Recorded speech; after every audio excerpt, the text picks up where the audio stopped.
მოგესალმებით, ეს არის გადაცემა სპორტი, მე კიდე მისი წამყვანი გიორგი ჯაჭვიანი. დღევანდელი ჩვენი სტუმარი არის შავფაროსნების წარმომადგენელი ზურაბ მახარაძე. გამარჯობა ზურაბ. მოგესალმებით, მივესალმებით თქვენ მაყურებლებს.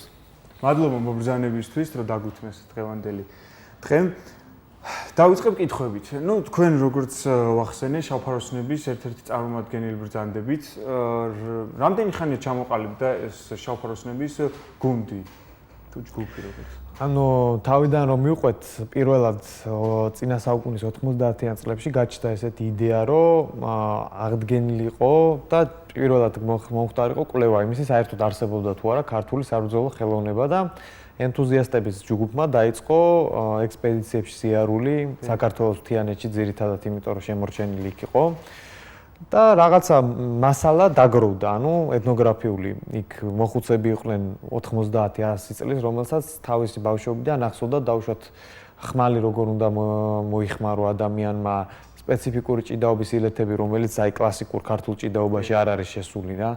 და აი ეს ინფორმაცია რომ დაგროვდა ამ ხალხმა მე გადაწყვიტა რომ ეს ყველაფერი ეს დაკონსერვებული კი არ უნდა იდოს, უნდა გაცოცხლდეს და უნდა დაუბრუნდეს ცხოვრებას და აქედან გამომდინარე გაჩნდა ქართული საბრძოლო ხელოვნება, როგორც ესეთი. და შემდეგ უკვე მე პირადად 2000 წლიდან ვარ ამ ორგანიზაციაში, უკვე 13 წელია და იმისთვის რომ რაღაცა ფორმა მიგვეცა და სახელი შეგვერჩია, იმიტომ რომ ვერ იგებდნენ კონკრეტულად რაზე იყო საუბარი, დავარქვით შავფაროსნები. შავფაროსნები ეს ტერმინი შემთხვევით არ აგვირჩევია. არის შუა საუკუნეებიდან მოდის და ჩვენ ქართველ მეობრებს ეძახდნენ ასე ირანელი დამპყრობლები, როცა შემოდიოდნენ საქართველოში და მათი ჯარი სადმე ბანაკდებოდა, მთელი ღამის განმავლობაში მათ შავად შემოსილი, შავი იარაღის და შავი ფარების მქონე ადამიანები, ასე ვთქვათ, მოსწავლებდნენ და რაღაც ესეთი ქართველი პარტიზანი მეომარის გამაერთიანებელ სახელად იქცა შავფაროსანი და მათ საუპატივცემლოდ დავარქვით ორგანიზაციას. ესე იგი მე-19 საუკუნიდან დაიწყო უკვე ამის ჩამოყალიბება რა. მე-20 საუკუნის ბოლო წლები. ვინ იყო პირველი, ვინც წამოიწყო ეს ყველაფერი?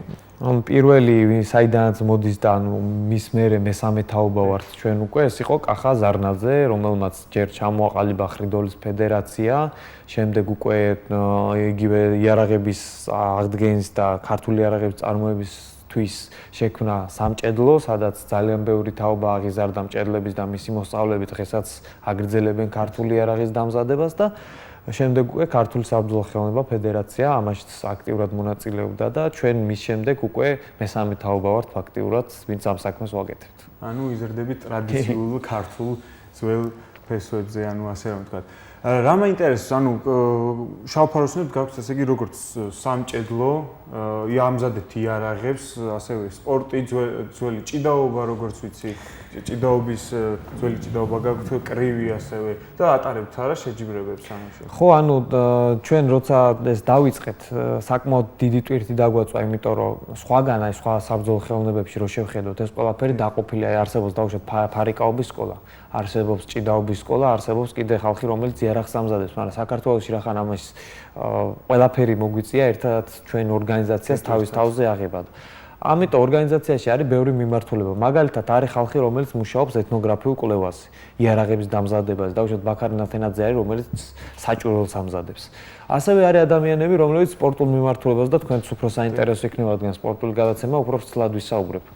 საქართველოში ძალიან ბევრი დაუშვათ ორთაბრძოლის და პაექრობის სახეობა იყო, რომელიც დღეს არის დაკარგული და იგივე ჭიდაობები რაც ვახსენე, კლასიკური ქართული ჭიდაობის გარდა არის ძალიან თავისებური. მაგალითად, დაგაინტერესებთ, რომ არის ჭიდაობის სახეობა, სადაც ხელის ჩავლება შეიძლება მარტო ფეხებში.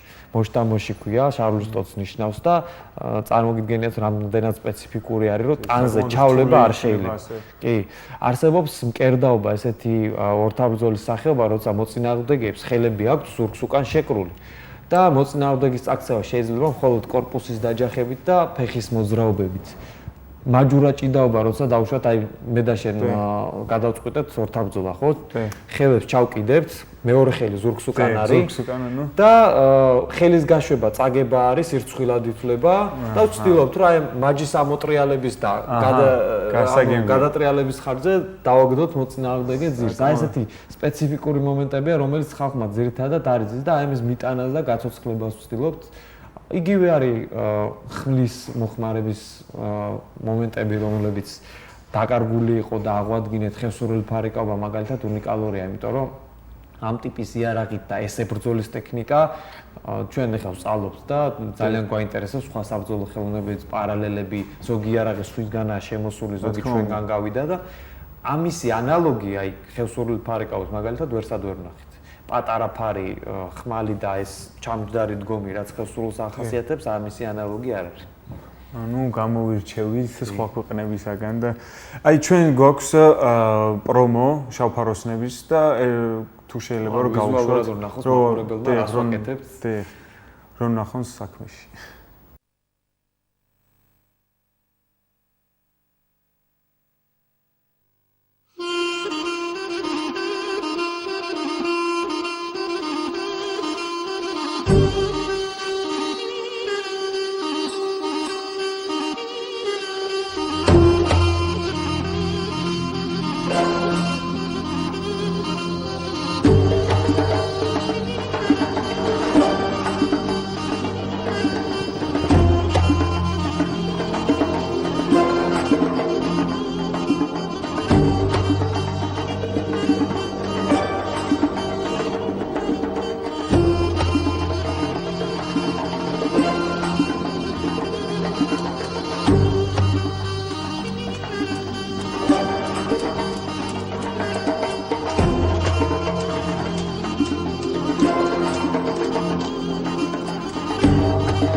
აი დაგიბრუნდით ისევ საინტერესო ვიდეოს შემდეგ.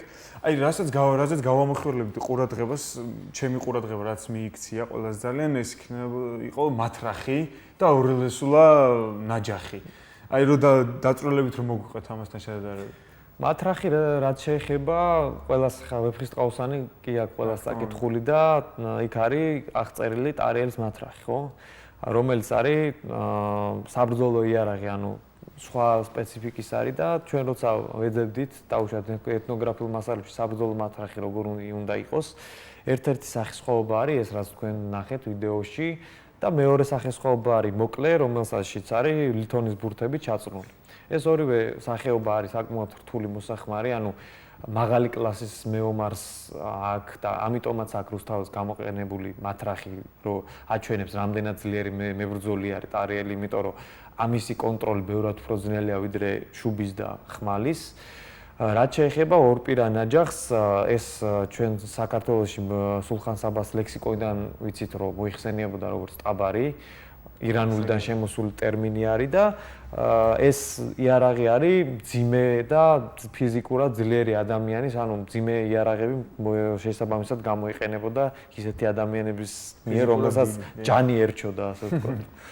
და იარაღის ერჩევისასაც ბევრი იარაღი იყო წარმოდგენილი, მაგით მინდა აღვნიშნო, რომ ინდივიდუალური მომენტები არის გადამწყვეტი. დაუშვათ ჩემი ტანის აგებულებიდან გამომდინარე, მე ვარჩევ ხმლების გამოყენებას, იმიტომ რომ სისწრაფეს და ზუსტ გადაადგილებაზე მაქვს აქცენტი და ჩვენთან ყავს დაუშვათ ბიჭები, რომლებსაც თავისი ძლიერი ფიზიკური მონაცემებიდან გამომდინარე ურჩევნიათ, რომ აი ეს ძიმე იარაღი აიღოს და პირდაპირ დაუშვათ გაიტანს რა, დაცვასაც გაიტანს, აბჯარსაც გაიტანს, ფარსაც გაიტანს და ამის იმედზე არის დაუშვათ. გასაგები, ანუ იყოფა კატეგორიებად იყოფა. არსებობს მძიმე და მძიმე საშუალო და მსუბუქი შეიარაღება, არსებობს კიდე იმის მიხედვით იყოფა რა მანძილზე მუშაობს, ანუ ახლო მანძილზე სახმარი ეს არის დაუშვათ კასტეტების ნაირსახეობები, რასაც ღაჯიებს ვეძახით ხელსურული, ხანჯალი, მოკლე ხელცული, არსებობს საშუალო მანძილზე რაც არის შუბი და არსებობს კიდე გრძელ მანძილზე სატყორცნი იარაღები, შვილდის არის იქნება თუ სასროლი შუბები. გასაგები, მე რომელი უფრო შემეფერებოდა თქვენი აზრით? ესე თქვენი აგებულების ადამიანს უნდა საშუალო ანუ დაცვა, ეს იქნება ფურცლოვანი ჯავშანი და ჯაჭვის პერანგი, ფარი, შუბი, ხანჯალი და შესაძლებელი ასევე ცალპირა ნაჯახის გამოყენებაც. ჩემი გადასაწყვეტი რო იყოს ეგრე დაგაკომპლექტებდით, მაგრამ ეს არ არნიშნავს, რომ აუცილებელია შეიძლება თქვენ შვილდის არი აიღოთ ხელში. და მიუხედავად იმისა, რომ ეხა ეს ზოგადი ინფორმაციაზე მოგაწოდეთ, ისე ისროლოთ, რომ თქვენ დაყენება შვილდოსნებში ჯობდეს. ამიტომ ეს შაბლონი არ არის. ანუ თქვენ გაქვთ ესე იგი გასვლითი პროგრამები, ნუ სხვადასხვა კუთხეებში, საჩვენებელი და ასევე შეჯიბრებებიც გექნებათ. საკმაოდ დატვირთული გრაფიკი გვაქვს ხა, ცოტა ხნის წინ მორჩით ფილმის გადაღებას დოკუმენტურის ნოქალაქევის მუზეუმზე, რომელშიც გაცოცხლდა საქართველოს ერთ-ერთი ისტორიის ნაწილი, გუბაზ მეფის მკვლელობის სცენა გადავიღეთ.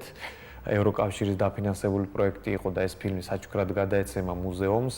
ჩვენ სექტემბერში ვგეგმავთ, რომ ქართული საბრძოლო ხელოვნების ფესტივალი ჩავატაროთ თბილისში, ეს იქნება როგორც მსვლელობა რუსთაველზე, სადაც აბჯარში ჩაცმული და ეროვნულ ტანის სამოსში ადამიანები გაივლიან რუსთაველს, მერე მოხდება უკვე ლოკაციაზე გადასვლა და იქნება როგორც საჩვენებლები, ისე დამწყებს შეუძლიათ რომ საკუთარი ძალა გამოცადონ, მიიღონ შვილდოსნობაში, შუბოსნობაში მონაწილეობა და გვინდა რომ თბილისის მოსახლეობა უშუალოდ ჩაერთოს და თვითონ იყოს მონაწილე ამ ფესტივალში. გაეცნოს და მოხდეს პიარი ქართული საბრძოლო ხელოვნების. ასევე გვაქვს თვითონ სპორტული ღონისძიებების თქვენაც აღნიშნეთ, ბათუმში ცოტა ხნის წინ ჩატარდა ხელჩართული ორთაბრძოლა და ხვალ გვექნება ქალაქური კრივის პირველი ეტაპი არტგენზე ფესტივალზე, რომელსაც ჩვენ ყოველ წელს მონაწილეობთ. რაც შეეხება ქალაქურ კრივს და მის ანუ სპორტულ კუთხეს თქვენს დაგაინტერესებთ, საქართველოში კრივი ძალიან დიდი ტრადიციის მქონე არის. თბილისში როგორც გადმოცემით ვიცით და ეთნოგრაფიული მასალებით დასტურდება, იყო ესეთი დღე გამოყოფილი წელიწადში ერთის, რომელზეც მარჯვენა და მარცხენა სანაპირო ერთმანერთს უპირისპირდებოდა ამ სპორტულ შეჯიბრებაში და ეს იყო მზადება იმისთვის, რომ ქალაქს რო ვინმე თავს დასხმოდა, საომარ მომზადებას გადიოდა მთელი ქალაქი და ეს იყო გასართობი, ანუ ყველა თავის ჯანს დაღონეს დიდა და იყო როგორც ჯგუფი ეჭხუბი, ისე ერთ-ერთზე და ეს ერთ-ერთზე ჯგუფის მოდელი აღვადგინეთ, გამოიყურება ესე რომ ორი ადამიანი მოკლე ხელთათმანებში ჩვენ დავამატეთ, იმიტომ რომ ცივილური ფორმა მივცეთ, მაინც თანამედროვეობაზე მოვარგოთ და სისხლი რომ მოვაკლოთ. ნებისმიერი ჩავლება, გდება, დარტყმა, ნებისმიერი კიდურით, თავით, იდაყვით, მუხლით, ყველაფერი დასაშვებია. ბრძოლა გრძელდება დაცემამდე, ანუ მოწინააღმდეგის ძირს დაგდება, ითვლება მის დამარცხებად და აი ესეთი ფორმით იქნება ხვალე პირველი წრე მეც მონაწილეობ და შემდეგ უკვე გვექნება ლელობურთი, რომელიც ასევე ძალიან სანახაობრივი და საინტერესო სახეობაა და მონაწილეობა შეუულია ნებისმიერ მსურველს და ასე რომ ხვალ, ასე ვთქვათ, დიდი დღე გვაქვს ადგენს. ამიტომ არ გამოტოვოთ ხვალინდელი დღე და ავიდეთ და ჩვენს მივიღოთ მონაწილეობა, დავაკვირდეთ თუ როგორ განვითარდება მთელი დღის განმავლობაში. ანუ რა მაინტერესებს, როგორც ვიცით, თქვენ იღებთ მონაწილეობას ასევე კინოების ბატალურ სცენებს დგავთ, რომ გითხრათ ორი-ორი სიტყვა ამასთან დაკავშირებითაც. ანუ ეს გამოცდილება, რომელიც დაგროვდა დავუშვათ ცივი იარაღის გამოყენებაში, ამას ჭირდებოდა უკვე მიმართულების მიცემა. ანუ შენ ხო იცი დავუშვათ რაღაცა და უნდა მიიტანო ადამიანებამდე და ერთი ფორმა ეს საჩვენებლები და გამოსვლები, სახალხო ღონისძიებები, რომელშიც მონაწილეობას ვიღებ და მეორე არის კინემატოგრაფში თანამშრომლობა და ჩვენ გააგრძელ საქართველოს ისტორიასთანაც თანამშრომლობდით აქტიურად, ანუ ისტორიული ფილმების გადაღება რაც ხდება, ძირითადად გვაქვს ხოლმე მათთან ურთიერთობა. იმიქიდან გამომდინარე, რომ ამ იარაღის ყველა სახეობებს ვფლობთ, შეგვიძლია ნებისმიერი ეპოქის ბატალური სცენები დავდგათ, ის ხო განსხვავდება დავუშვათ კოლხურის ხელცური, სადაც ბრინჯაოს იარაღებია და გვიანი შუა საუკუნეების აღჭურვილობა აბსოლუტურად განსხვავებულია და იქ ისეთი ნიუანსებია, რომელიც შეიძლება რეჟისორმაც არ იცოდეს და ამ შემთხვევაში ჩვენ წვლილი შეგვაქვს ამ მიმართულებითაც. ეხლა კი თუ შეიძლება, ეხლა იქნება ჩვენს ეთერში შემდეგი ვიდეო, არდგენიდან უკვე ეს დიახ, თუ შეიძლება გავუშვათ.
დაგიბრუნდით, მსურველებმა შეგიძლიათ დარეკოთ პირდაპირ ეთერში 235-33-07 და მოგწეროთ SMS-ი 933-40, 933-41, 955-00.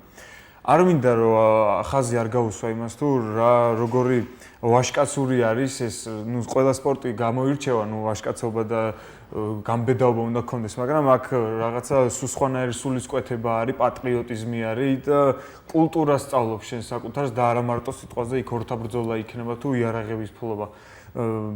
სად შეიძლება რომ მსურველმა მოგაკითხონ, რომ დაიწყონ სიტყვაზე თქვენთან ერთად ვარჯიში და გახდნენ შავფაროსნების წევრი?